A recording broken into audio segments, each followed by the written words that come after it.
I'm not going to apologize for what I did, she said with a smirk, after I found out she was cheating with her boss. So I quietly canceled our wedding. Now she's begging my mother to get me back. Hey viewers, before we move on to the video, please make sure to subscribe to the channel and hit the like button if you want to see more stories like this. Thanks. I used to believe in fairy tales. Not the Disney kind, but the real-life ones. The ones where you find your person, build a life together, and face the world as a team. For 5 years, I was living that fairy tale with Sarah. We met in college, fell in love, and promised each other forever. I was 27, she was 26, and our wedding was exactly 6 months away. The save the dates had gone out, the venue was booked, and the final list of vendors was pinned to a corkboard in our apartment. That corkboard, filled with dreams and plans, was the last truly happy thing we shared. The red flags, in retrospect, were less like subtle nudges and more like bright red flares. They just looked like a normal part of the engagement process. A little stress, a few small arguments about the budget, but it was more than that. She'd get irritable if I had a late night at work, even though I was doing it to earn more for our future. She'd spend hours on her phone, laughing at texts I couldn't see, and when I'd ask who it was, she'd just say, "Oh, just friends." I trusted her. I thought that was what a solid relationship was built on, that foundational trust. Then came the new job. She got a promotion to a new department and started working with this guy, Liam. The first few weeks, all I heard about was how brilliant and ambitious he was. "Alex, you wouldn't believe what Liam's doing with the new marketing campaign," she'd say, her eyes shining in a way they hadn't for me in months. "He's just so driven, you know? Like, he's a real go-getter." A lot of guys our age are just safe. I never really picked up on the subtle insult. I'd just smile and say I was happy for her. I was a supportive, committed partner. A safe one, apparently. The final nail in the coffin was an argument about the honeymoon. We'd always planned on a trip to the Amalfi Coast. But a few weeks ago, she changed her mind. She wanted to go to Bali. Her excuse was that Liam had been there recently, and it sounded so much more exotic. The conversation was strange, cold. It felt like she was already somewhere else. The day it all ended was a Sunday. We were at her parents' house for a big family dinner. Her uncle, a successful real estate investor, was asking me about my plans for the future. I told him about my promotion and my hope to start a family in the next few years. Sarah watched me, her face unreadable. He turned to her and said, "You've got a good one here, Sarah. A real one." That was the trigger. She snapped her head toward him, then toward me, a little smirk playing on her lips. She waited until her mom left the room to get dessert, then turned to me, her voice low but laced with ice. "He's right, Alex. You are a real one. You're safe. You're secure. You have a plan." She leaned in a little closer, her eyes boring into mine. "But I don't want a man who plays it safe. I want someone who takes risks. Someone who can give me more than just a house in the suburbs and a 401k. I felt my blood run cold. "What are you talking about, Sarah?" She let out a short, hollow laugh. "I told you about Liam. We've been seeing each other." The world went silent. I felt like I was hearing her from 1,000 miles away. "What do you mean, seeing each other?" Exactly what it sounds like. It started as a work thing, but we just clicked. "He's ambitious, Alex. He's a hustler. He gets it. He wants to travel the world, live large. He wants more." She paused for a moment, and the smirk on her face grew wider, more confident. "Honestly, I'm not going to apologize for what I did. It was a mistake, but it was a necessary one. It showed me what I was missing. We're on different paths, Alex. You're happy with a normal life, but I need excitement. I need someone who understands ambition. Someone like Liam." I just stared at her, unable to form a coherent thought. She continued, as if I was a spectator to her grand monologue. "Don't make this a scene. It's embarrassing. I thought you'd understand. I mean, we both knew this was never going to work out in the long run. I was always going to need more." She stood up, a smug, satisfied look on her face, and walked toward the kitchen to help her mom with dessert. I sat there, paralyzed, the engagement ring on my fingers suddenly feeling like a dead weight. The chatter of her family in the next room, the smell of apple pie, it all felt surreal. She had just publicly, smugly, and cruelly ripped apart our entire life, and was now going to pretend everything was fine. I couldn't stay. I didn't say a word. I just slowly stood up, my mind a blank slate. I reached for the wedding binder sitting on the side table, took my half out, and placed it on the arm of the couch. Then, with a quiet dignity I didn't know I had, I walked out of the front door, leaving everything, the ring, the plans, the life we'd built, behind me. The walk from her parents' house to my car was the longest I've ever taken.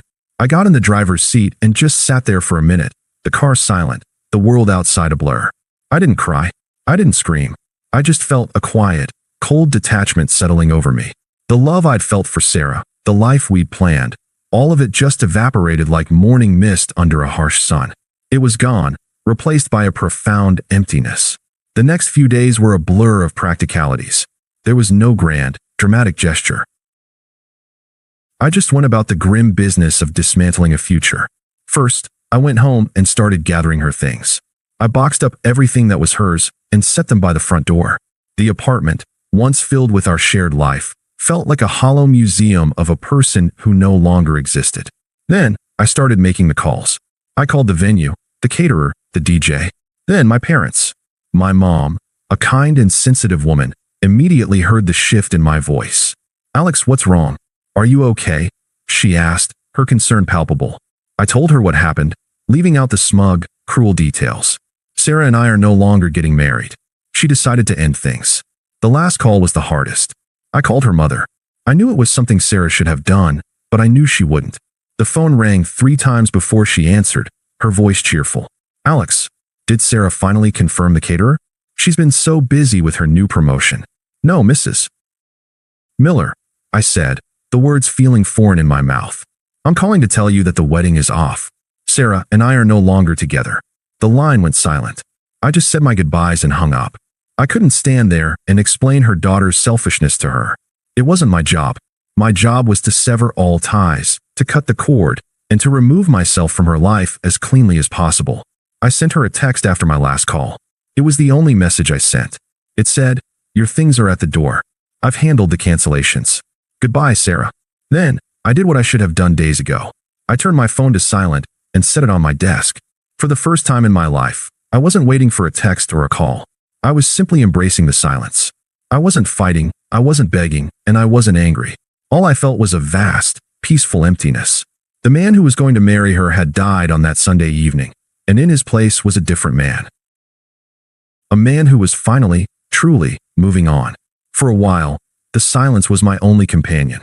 I didn't reach out to mutual friends or social media to get an update on Sarah's life. I just focused on mine.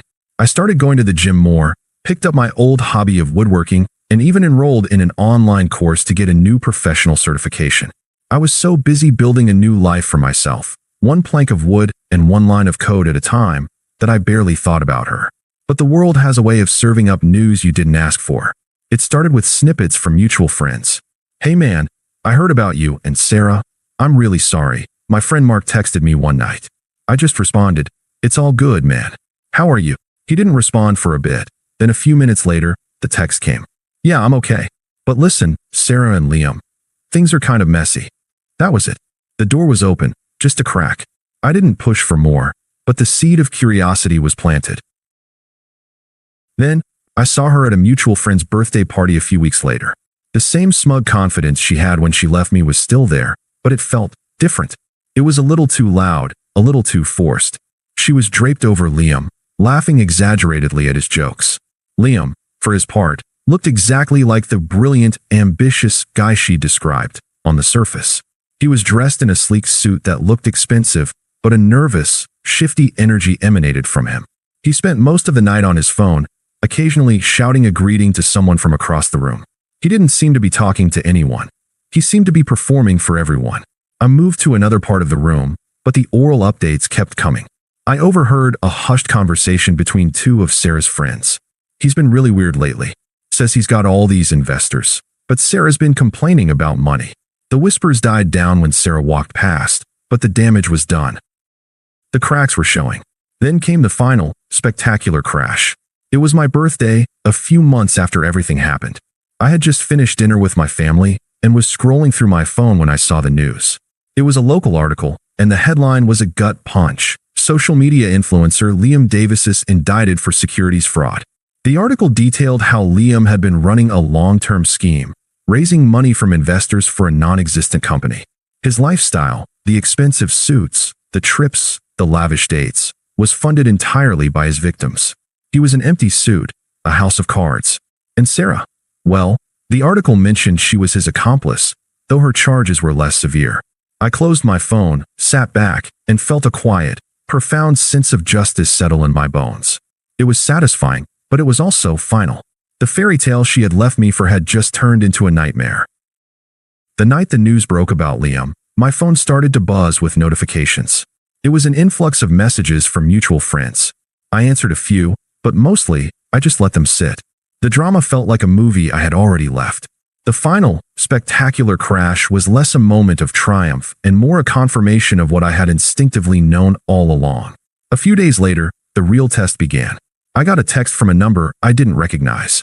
"Hey, I know this is a long shot, but it's Sarah. I know you've probably heard what happened. It's been really hard." I read the message and set my phone down. I didn't feel angry. Just nothing. I didn't block her. I just let the text sit in the void. A few more messages came over the next few days. "I just need someone to talk to. You were always so good at listening. I feel so stupid. I'm so sorry, Alex. About everything." The words were so hollow, so desperate. It wasn't an apology for betraying me. It was a plea for a soft landing. I ignored them all. Then, a few weeks later, the text changed. The subtle pleas gave way to a more aggressive, entitled tone. "Are you just going to ignore me? I'm going through a lot right now. I thought you would at least be a decent person about this. I know you're seeing these. This is really low of you. I just want to talk things through." Still, I did nothing. I let the silence be my response. It was a more powerful tool than any word could ever be. The final, desperate straw came when she crossed the line I had drawn in the sand. She called my mother. My phone rang, and I saw my mom's name. I answered, my voice a little hesitant. "Alex, honey, are you okay? Sarah just called me," she said, her voice a mix of concern and confusion. She was crying, saying she had made a terrible mistake and that she's so alone. She said she needs to talk to you. A cold calm washed over me. I had to protect my mom from this drama. "What did you say to her?" I just listened. "She was very upset. She was trying to get me to give you a message. She said she's not the same person, that she's learned her lesson." "Mom, she's trying to use you to get to me," I said, my voice firm and low. "Please don't talk to her again. I'm sorry she put you in this position. From now on, just block her number. Don't answer. I've moved on, and you need to as well. This is her problem, not ours." "Okay, honey. I will. I'm so proud of you for how you're handling this." My mom's praise was the only validation I needed. The last time I saw her was not planned. It was a complete coincidence. I was meeting my new girlfriend, Emily, for dinner at a new restaurant that had just opened up. We were walking in, laughing about something she'd said, when I saw her. Sarah was sitting at a small table near the entrance, eating alone. She looked different. Her eyes were puffy and red, and the smug confidence was gone, replaced by a kind of haggard anxiety. She was scrolling through her phone, not looking up. Emily and I were seated at a table across the room. We ordered drinks, and as I was talking to Emily, I happened to glance over. Sarah was staring directly at me, her eyes wide with recognition. She saw me. She saw me laughing. And she saw Emily, who was smiling at me in a way that spoke volumes.